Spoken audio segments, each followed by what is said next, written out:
Welcome to all the aspirants on my YouTube channel, Sahibzada Shehryar Shaheen, GK teacher, means general knowledge teacher. I also welcome to all my curious fellows on my Facebook page, Sahibzada Shehryar Shaheen. Dear aspirants, as you know that yesterday our lecture was about the laws of refraction, in which we also discussed about the refractive index, and we also wrote down the formulas for refractive index. That was one was Senon's law and another formula was N is equal to C upon V. But now our next means today's lecture is scattering of light. आज का जो हमारा lecture है वो है scattering of light. इसमें हम दो इंपॉर्टेंट चीजों के बारे में डिस्कस करने वाले हैं और वो एग्जामिनेशन पॉइंट ऑफ व्यू से बहुत ज्यादा इंपॉर्टेंट है। स्कैटरिंग ऑफ लाइट में मैं और भी एक टॉपिक को इसी के अंदर जो आता है वो भी डिस्कस करने वाला हूं, जिसको हम कहते हैं टाइडल इफेक्ट। जो है टाइडल इफेक्ट जो है, इसका जो जिक्र है वो आपको जब 9th क्लास में is matter around us pure एक चैप्टर है केमिस्ट्री में, वहां पे टाइडल इफेक्ट का कॉन्सेप्ट आता है। और 10th में फिजिक्स के अंदर जब आप स्कैटरिंग ऑफ लाइट पढ़ोगे वहां जो है टाइडल इफेक्ट आता है। और इस तरह से 12th में भी टाइडल इफेक्ट का कॉन्सेप्ट है। लेकिन हम जानते हैं जो हमने 9th और 10th की वगैरह एनसीईआरटीज हैं वो कवर कर दी हैं, दैट्स व्हाई हम उसी को लेकर चलते हैं। तो सबसे पहले हमारा जो टॉपिक है वो है स्कैटरिंग ऑफ लाइट। क्या है? Scattering of light. My dear curious fellow, सबसे पहले मैंने आपको बताया कि जब भी हम कोई टॉपिक शुरू करते हैं उस टॉपिक के मीनिंग को समझना ही हमारा आधा टॉपिक समझ में आ जाता है जब हम उसके मीनिंग को समझते हैं। जब हम मीनिंग को समझते हैं तो वो कॉन्सेप्ट हमें कभी भी नहीं भूलता है। इसलिए जब हम कोई भी चीज शुरू करते हैं हमें चाहे कि वो अपने लैंग्वेज में हमें उसका मतलब पता होना चाहिए। उस हिसाब से क्या होता है, उस हिसाब से कॉन्सेप्ट कभी भी नहीं भूलता है कि हमने पीछे क्या पढ़ा था। देखो, स्कैटरिंग का अगर हम मीनिंग देखें तो स्कैटरिंग का मीनिंग होता है बिखरना। स्कैटरिंग का मतलब होता है बिखरना। अगर बिखरने का मतलब हम देखेंगे जिसको आप बोलते हैं फैलना, इधर उधर फैलना, सेपरेट, तो स्कैटरिंग का मतलब होता है सेपरेट, फैलना, बिखरना। किसका बिखरना है यहां पे? लाइट। इसलिए लाइट के बिखरने को हम क्या कहते हैं? Scattering of light. अब लाइट बिखरती कब है और लाइट के बिखरने का मतलब क्या है, हम इस पे नजर दौड़ाते हैं। अब हम देखेंगे कि लाइट का बिखरना या लाइट का इधर उधर सेपरेट होना क्या होता है। अब आप जानते हैं जैसे हमारा जो लाइट आती है ऊपर से आती है, राइट, वो हमारे एयर से गुजर के आती है। जब वो हमारे एटमॉस्फेयर में लाइट पहुंचती है तो हमारे एटमॉस्फेयर में क्या है, आप जानते हैं हमारे एटमॉस्फेयर में एयर मॉलिक्यूल्स हैं, एयर के पार्टिकल्स हैं, और नीचे नीचे जब आएंगे हमारे एटमॉस्फेयर में और क्या है, डस्ट पार्टिकल्स वगैरह भी होते हैं। मान के चलेंगे ये हमारे एटमॉस्फेयर का एक जो है वो एटमॉस्फेयर का पार्टिकल है कोई, राइट। जब ये हमारे एटमॉस्फेयर का क्या है, ये पार्टिकल है। अब जब लाइट ऊपर से लाइट जो रे ऑफ लाइट आती है, जब रे ऑफ लाइट आती है, जब रे ऑफ लाइट आएगी, राइट, इस तरह से आएगी, तो ये रे ऑफ लाइट जब इस पार्टिकल के साथ कोलाइड करेगी वो इन ऑल द पॉसिबल डायरेक्शन में क्या हो जाती है, सेपरेट हो जाती है।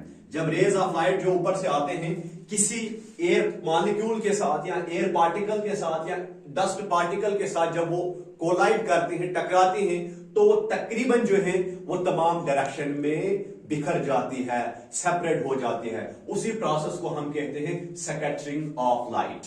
यानी हमें पता चला कि हमारे एटमॉस्फेयर में क्या होते हैं, एयर मॉलिक्यूल्स होते हैं, यू कैन से एयर के पार्टिकल्स होते हैं और डस्ट पार्टिकल्स होते हैं। लेकिन जब हमारी जो रे ऑफ लाइट जब ऊपर से आती है उस डस्ट पार्टिकल के साथ जो कोलाइड करती है यानी टकराती है, तो इस तरह से टकरने से वो क्या हो जाती है, तकरीबन तमाम पॉसिबल डायरेक्शन में वो फैल जाती है।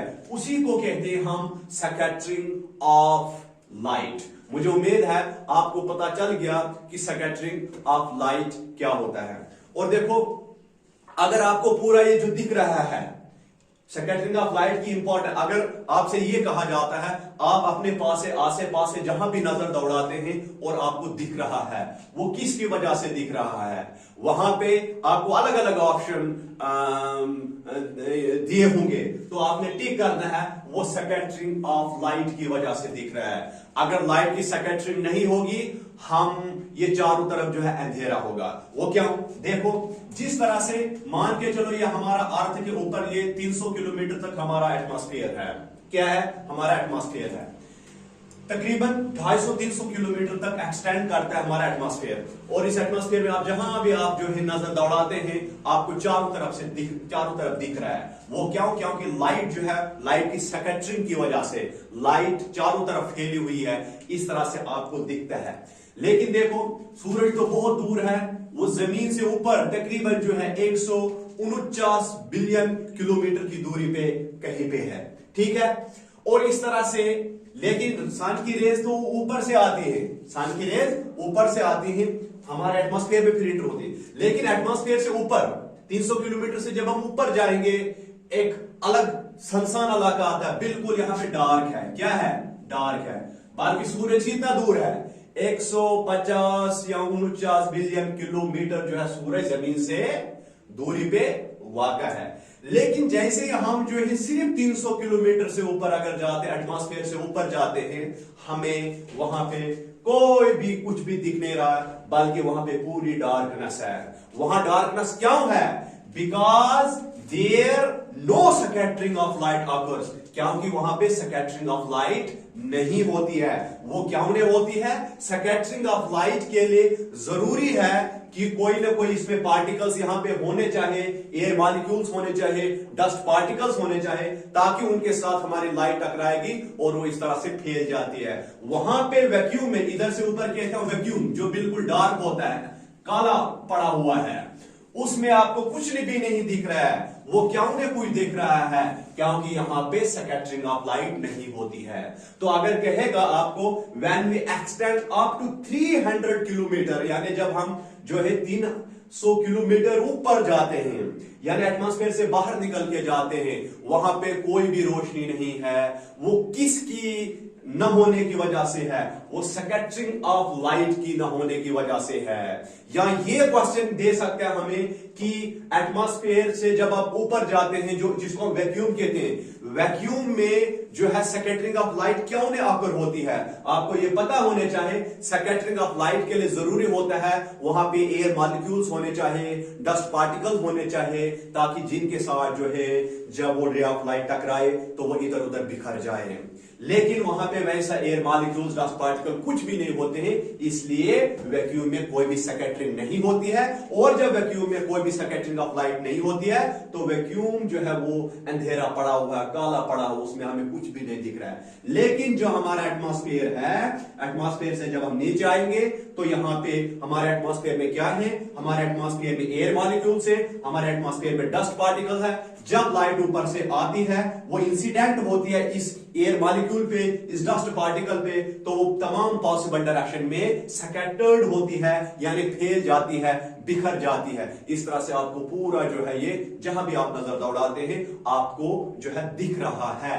अगर स्कैटरिंग नहीं होती तो आपको कुछ भी नहीं दिखता, अगरचे हम सब के पास, आपके पास आंखें भी मौजूद हैं।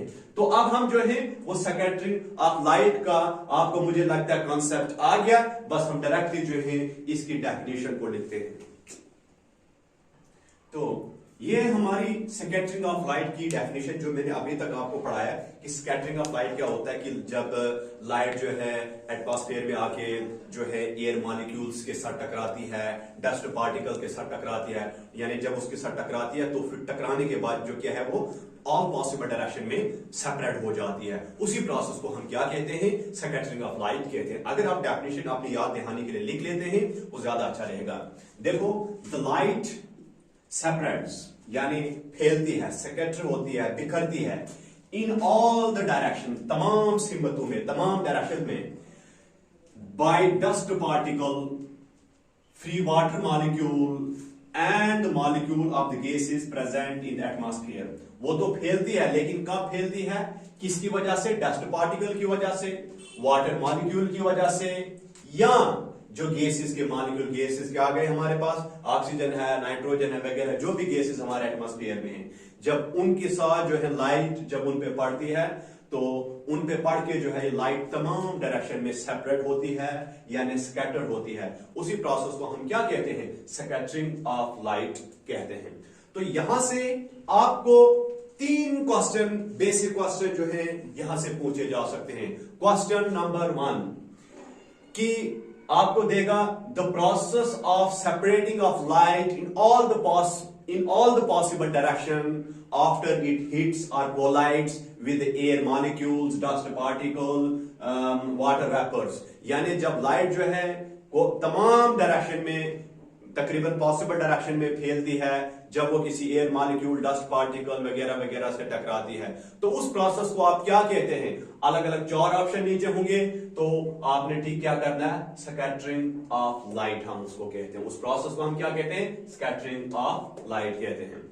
दूसरे नंबर जो बोलेगा वो ये बोलेगा कि हम जो है लाइट को देख सकते हैं, हम तमाम चीजों को देख सकते हैं, जबकि ऐसा हमारे एटमॉस्फेयर से ऊपर नहीं होता है, वैक्यूम में नहीं होता है। वैक्यूम में ऐसा क्यों नहीं होता है, क्योंकि आपने लिखना है, वहां पे 4 ऑप्शन होंगे।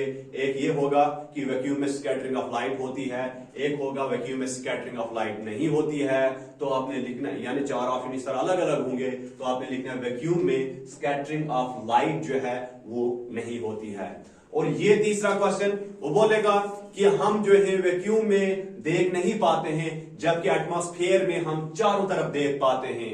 वो इसलिए क्योंकि एटमॉस्फेयर में हमें चारों तरफ जो है रोशनी देखने को मिलती है। वो किसकी वजह से, वो स्कैटरिंग ऑफ लाइट की वजह से होता है।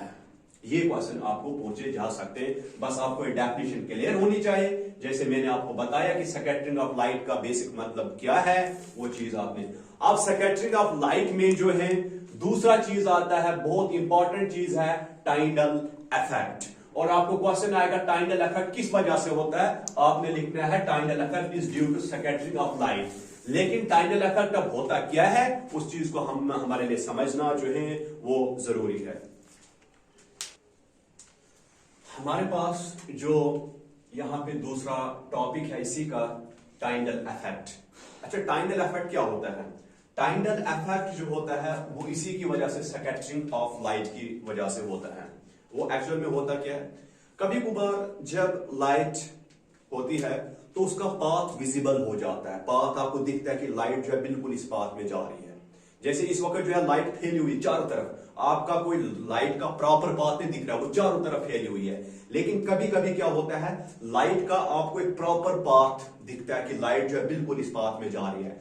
आपने रात का सफर तो किया होगा और आप देखेंगे कि जो हेडलाइट से जब वो गाड़ियां वगैरह, जो बड़ी गाड़ियां होती हैं, वो जब लाइट जो है छोड़ती है, वो जब लाइट आगे देती हैं तो फिर आगे अगर वहां पे रोड के ऊपर जो है वगैरह जो होता है डस्ट वगैरह बिखरी हुई होगी, डस्ट होती है, मतलब ऊपर ना हमारे एटमॉस्फेयर में, यानी ऊपर जो हवा में, उसी के डायरेक्शन में, जिस डायरेक्शन में लाइट जाती है, तो आपको दिख रहा होगा इस तरह से दिख रहा है, वहां पे लाइट का पाथ जो आपको इस तरह से दिख रहा होगा।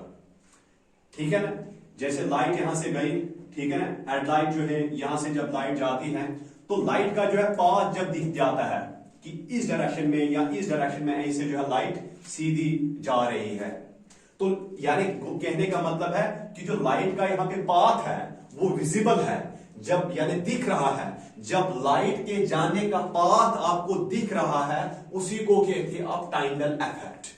अब लाइट का जब लाइट ट्रेवल करती है और उसका पाथ विजिबल होता है, उस प्रोसेस को हम क्या कहते हैं, उस प्रोसेस को टाइडल इफेक्ट कहते हैं। और टाइडल इफेक्ट किस वजह से होता है, टाइडल इफेक्ट तो स्कैटरिंग ऑफ लाइट की वजह से होता है, क्योंकि लाइट जाएगी, वो डस्ट पार्टिकल से स्ट्राइक होती है और इस तरह से फिर स्कैटर होती है, फैलती है। लेकिन फैलने के साथ साथ इसका जो रास्ता जो है वो विजिबल हमें पूरा दिखता है। ठीक है ना, वो हमें पूरा जो है दिखता है। तो अब ये कैसे होता है, टाइनल इफेक्ट कब होता है? टाइनल इफेक्ट तब होता है जब आपके जो पार्टिकल्स हैं जिनके साथ लाइट स्ट्राइक कर रही है वो कंपैरेटिवली थोड़े लार्ज होंगे। क्योंकि अगर हम कोई एयर का पार्टिकल लेंगे, एयर का पार्टिकल तो उतना छोटा है जो आपको अपनी आंख से दिख ही नहीं रहा है, राइट। लेकिन जब हम डस्ट पार्टिकल तो थोड़ा बहुत साइज में बड़ा होता है, हम उसको अपनी आंख से जो है वो आसानी से देख सकते हैं। इसलिए जब ये लाइट इधर से जाती है तो डस्ट पार्टिकल्स जो होते हैं वो इसको पूरा एलो नहीं करते आगे जाने के लिए, राइट। क्योंकि डस्ट पार्टिकल जो है इस लाइट को, क्योंकि ये साइज में थोड़े बड़े हैं, इसलिए इस लाइट को ये जो रेजिस्ट कर रहे हैं, रोकते हैं, क्योंकि इनका साइज क्या है, बड़ा है। जब इनका साइज बड़ा है, इनका साइज इधर जो है बड़ा है, डस्ट पार्टिकल का जो साइज है वो क्या है, बड़ा है। तो जब इनका साइज जो बड़ा है तो ये लाइट को इजिली आगे पास होने नहीं देंगे, लाइट को आगे इजिली पास होने नहीं देंगे, इसलिए होने देंगे क्योंकि इनका साइज जो है वो कंपैरेटिवली लार्ज है, वो थोड़ा बहुत जो है वो बड़ा होता है, जिसकी वजह से ये डस्ट पार्टिकल लाइट को एलो नहीं कर रहे हैं कि वो फ्रीली जो है सीधा आगे निकल जाए, जिसकी वजह से यानी ये डस्ट पार्टिकल जो इसकी जो रोशनी को जो है वो आसानी से रास्ता नहीं छोड़ रहे हैं। दैट इज वाई ये लाइट का जाने का रास्ता हमें दिखता है। उसी प्रोसेस को हम कहते हैं टाइनल इफेक्ट। यानी अगर आपको इस तरह से क्वेश्चन देता है, sometimes due to the scattering of light the path of the light becomes visible, वो किसकी वजह से होता है, वो टाइनल इफेक्ट की वजह से होता है।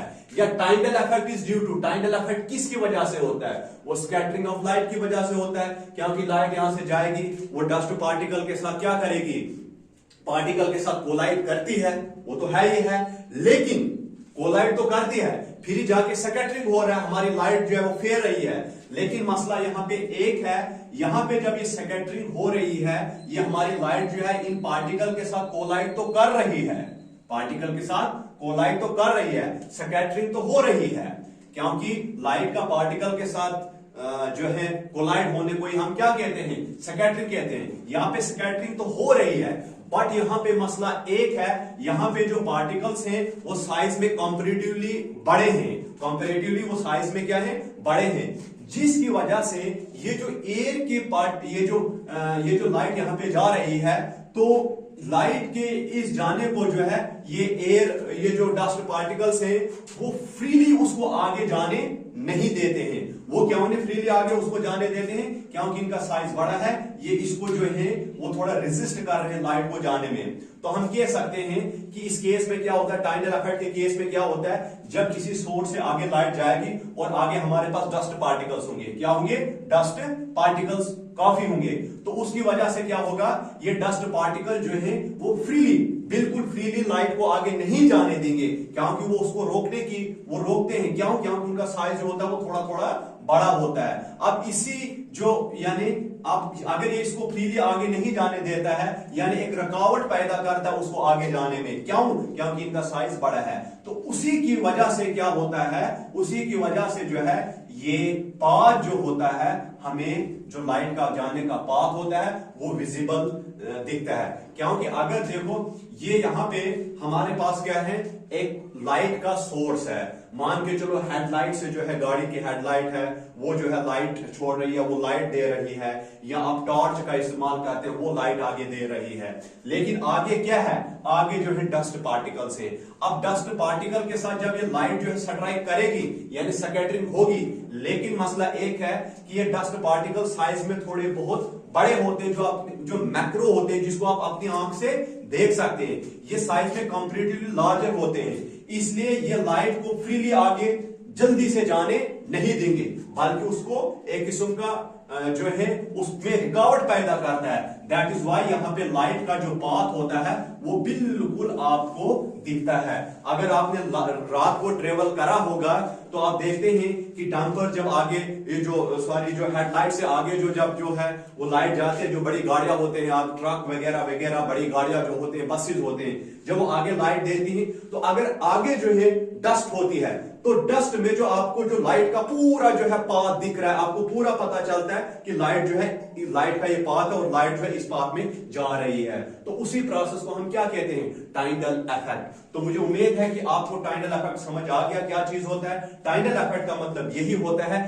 कि जब लाइट जो है जाती है, और यानी जब लाइट की स्कैटरिंग होती है, लेकिन उसकी वजह से क्या होता है, जो लाइट का पाथ होता है वो विजिबल हो जाता है। उसी प्रोसेस को हम कहते हैं टाइडल इफेक्ट। अब लाइट का पाथ विजिबल कब होता है या क्यों होता है, वो इसलिए होता है क्योंकि आगे डस्ट पार्टिकल्स होते हैं जो साइज में क्या होते हैं, जो साइज में जो होते हैं बड़े होते हैं, ठीक है ना।